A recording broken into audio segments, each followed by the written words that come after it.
vento, frusciando sotto i ponti, la luna splende in cielo, dorme tutta la città, solo va un uomo in frac, ha il cilindro per cappello, 2 diamanti per gemelli, un bastone di cristallo, la gardenia nell'occhiello e sul candido gilet un papillon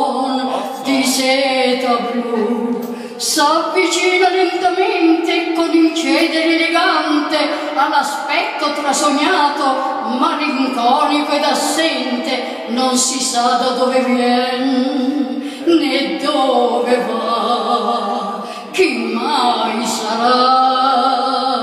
quell'uomo in frac. Addio, addio, addio, addio al mondo, ai ricordi di un passato, ad un sogno mai sognato, ad un attimo d'amore che mai più ritornerà. La la la la, la la la la, la la.